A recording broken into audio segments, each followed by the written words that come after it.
Ladies and gentlemen, I rise not to excite your emotions, but to awaken your spirit. I speak not to tickle your ears, but to pierce your conscience. For we live in a time when men have trusted in systems, in science, in status, and have still been broken. We have trusted in wealth and been betrayed, trusted in governments and been disappointed, trusted in people and been wounded, but I declare to you today, with unwavering conviction and without apology, there is one who has never failed, not once, not ever, not in eternity past, and not in eternity to come. Yes, they will ask you, where is your God when pain strikes? Where is your God when all collapses? And I say to them boldly, He is right there, working in silence, moving in mystery, lifting in power. Because God never fails. They say if you want to trust someone, look at their track record. Look not at what they promise, but at what they've delivered. Look not at what they say, but at what they've done. And if we are to speak about track records, if we are to evaluate performance over time, then we must stand still and observe that God's track record is flawless. Not sometimes right, not mostly effective, but perfect beyond human logic, precise beyond science, and faithful beyond time. If we trace the steps of history, if we look through the corridors of Scripture and the testimonies of time, we will find one pattern that never breaks. God never fails. From the beginning He spoke, and the world came into existence. He called light out of darkness and made something out of nothing. That is the origin of power, not in taking from what exists, but in creating from what does not. When there was chaos, He brought order. When there was void, He brought form. And when man was but dust, He breathed life into him. If that is not power, then power does not exist. If that is not faithfulness, then we have misunderstood the definition. Through every generation He remained constant. Kings rose and fell, empires were built and buried, but He remained unmoved. His promises did not bend under pressure, did not break under weight, did not fade under time. He promised Noah that the flood would not swallow the earth again, and the rainbow still appears as a sign. He promised Abraham a son in old age, and Isaac was born against all odds. He promised Joseph a destiny, and though thrown into a pit, imprisoned, forgotten, that destiny prevailed. The evidence is overwhelming, the record is undeniable, and the truth is unchanging. God never fails. Even when we, as human beings, forget Him, He remembers us. Even when we walk away, He waits. When we fall short, He still covers. You see, human love is conditional, fragile, and based on what we receive. But divine love is unshakable, unfailing, and rooted in grace. That's why we can fall, but not be forgotten. That's why we can cry, but not be consumed. Because the God who made you does not abandon what He created. The author of your story does not walk away in the middle of the plot. His record in your life is already proof, even if you don't see it yet. Sometimes the issue is not that God has failed, but that we haven't looked close enough. We think a no is a failure when in reality it's protection. We think the delay is denial, but it is divine redirection. We think silence is absence, but silence is often strategy. What you call unanswered, He calls preparation. What you call loss, He calls pruning. What you call broken, He calls being positioned for something greater. That is why faith is not just believing when it's easy, but trusting when it's confusing. Not when the sky is blue, but when the clouds are dark. Because in every storm, God is still writing victory. Let me ask you, has He ever failed you? You may say you've had struggles, you've had pain, but the fact that you survived it means He didn't fail. The fact that you're still here in spite of heartbreak, betrayal, poverty, depression, loss means failure was never the outcome. Pain is not failure. Delay is not failure. Testing is not failure. Failure would have meant you didn't make it, but you did. You're still standing. That alone proves that God's hand was holding you when everything else was trying to pull you down.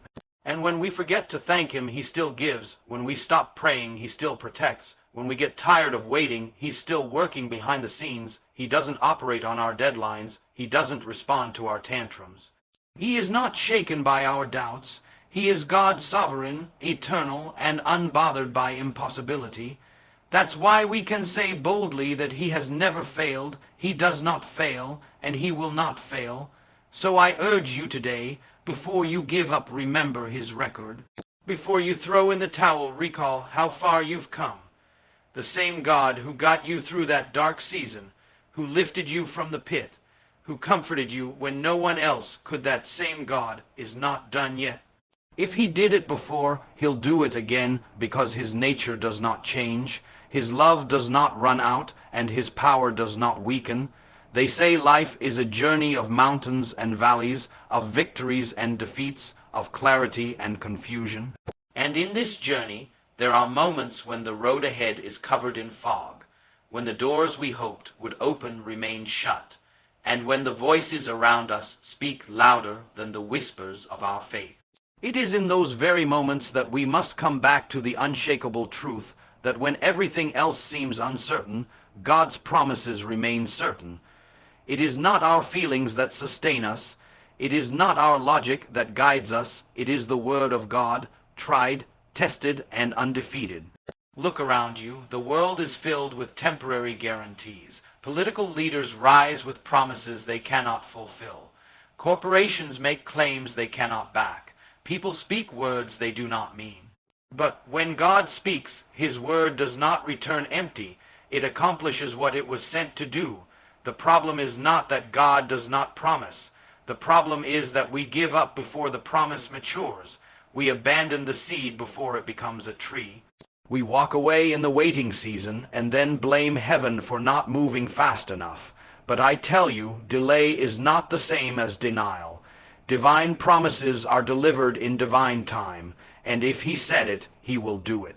You must understand that God's promises are not based on your perfection, but on his character.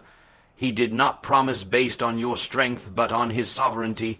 So when you fall, he doesn't cancel the promise. When you doubt, he doesn't erase the plan, because he is not building your future on your human strength. He is building it on his unshakable will. That's why even when you are in the valley, the promise is still valid. Even when you are hurting, the word is still alive.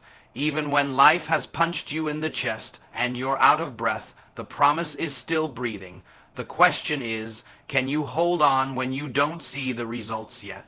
We live in an age of instant everything, instant food, instant replies, instant gratification, but God does not work on a microwave schedule. He works through process, because what comes easy rarely lasts. And what lasts rarely comes easy. Abraham had to wait, Joseph had to suffer, David had to run, and still the promise stood, because God is not in a rush, he is in control, and if it is taking time, it is because he is preparing you, not punishing you. You see, sometimes the promise is ready, but you are not, and a blessing given too soon can become a burden. So God waits, not because he changed his mind, but because he wants the promise to last when it arrives. When storms come, and they will hold on to the promise. When people turn on you, and they will hold on to the promise. When your own mind betrays you with fear, with insecurity, with lies, hold on to the promise. Because the enemy cannot stop the plan of God, but he will try to convince you to walk away from it. That's his only weapon, to discourage you before delivery, to distract you before destiny, to confuse you before clarity. But your answer is not in reacting emotionally. Your answer is in standing spiritually. When you've done all you can do, stand. Stand on the word. Stand on the truth. Stand on the promise. And I say to you, if he promised to provide, trust that he will. If he promised to heal, believe that he can. If he promised to restore, know that he's working. Sometimes what looks like silence is the deepest form of preparation. Just because you cannot see movement does not mean nothing is happening. God is often most active in the seasons where you feel least in control, and that's when faith becomes real when sight fails. Let me remind you of something powerful. Every promise God has made is attached to purpose. He does not make promises to entertain you. He makes them to shape you, to build you, to guide you. And so you must not treat divine promises as wishes, but as foundations. You must not just quote them, you must live by them. Speak them into your atmosphere. Declare them over your life. War with them in prayer. Fight with them in faith, because a promise held with persistence becomes a reality.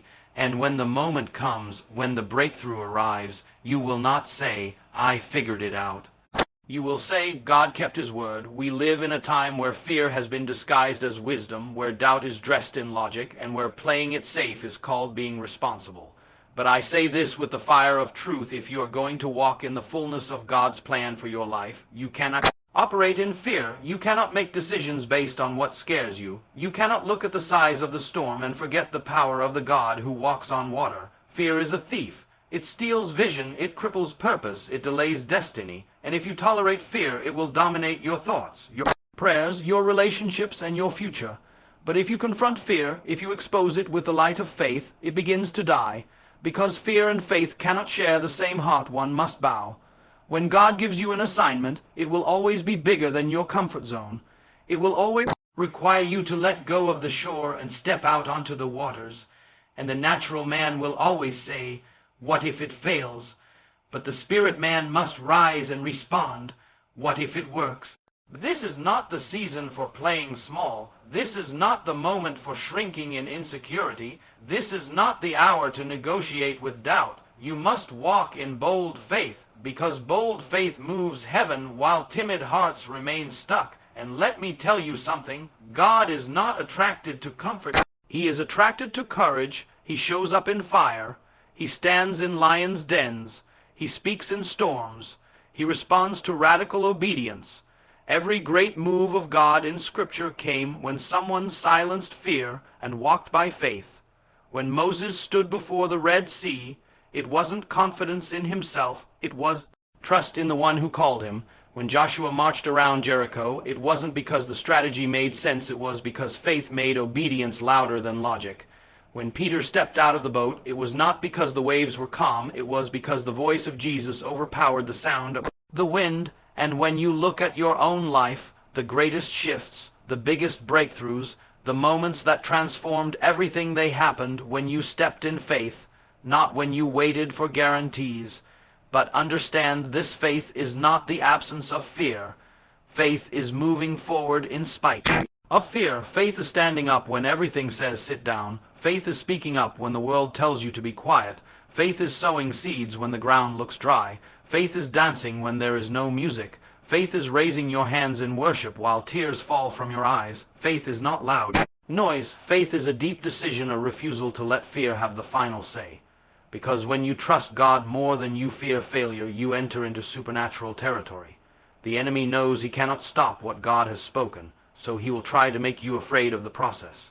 He will send lies to your mind, doubts to your heart, and distractions to your path. But I came to remind you today, fear is a liar, but God is the truth. And when truth walks into the room, lies lose their power.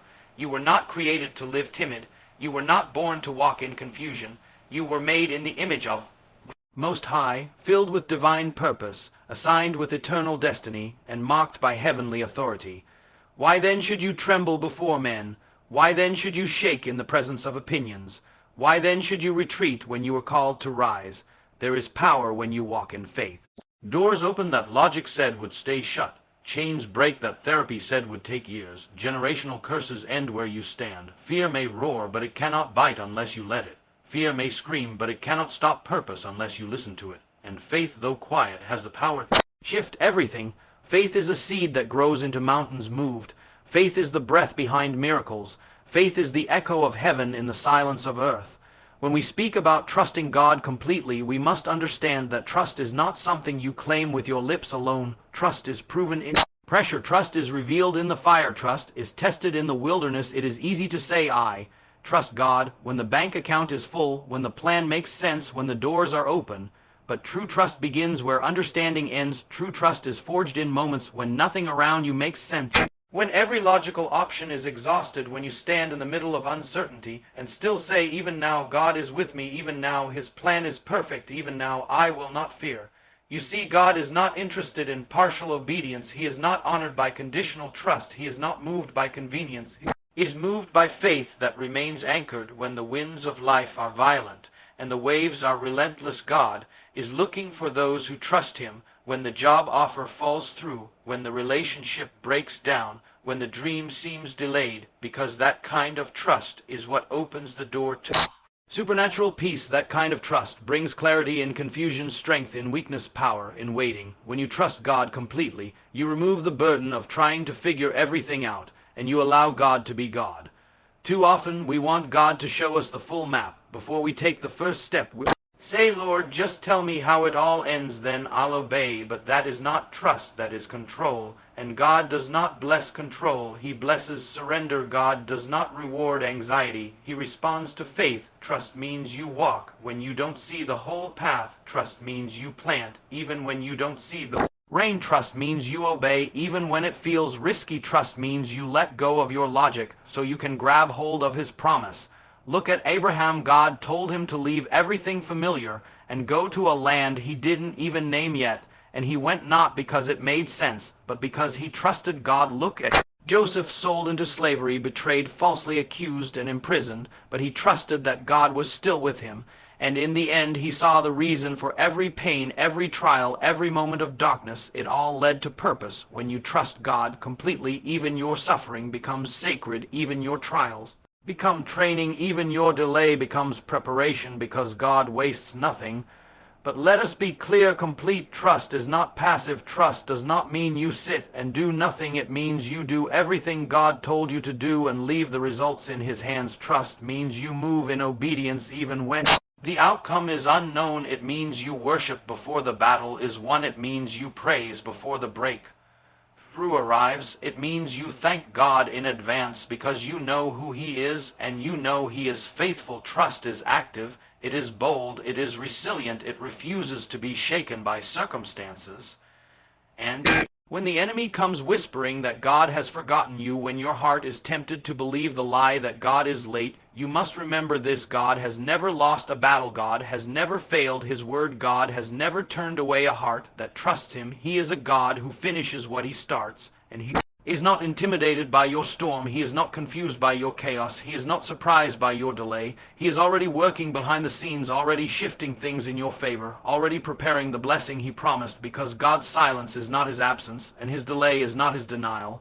Many people miss their moment because they stop trusting too soon. They quit right before the shift. They give up right before the miracle. They lose heart because they walk by sight and not by faith. But let it not be said of you, let it not be your story. You must be the one who trusts Him till the end, who holds on when others let go, who believes even with trembling hands, because that kind of trust, that kind of fierce, unrelenting faith, is what moves mountains. It is what brings down giants. It is what opens heavens and shakes earth.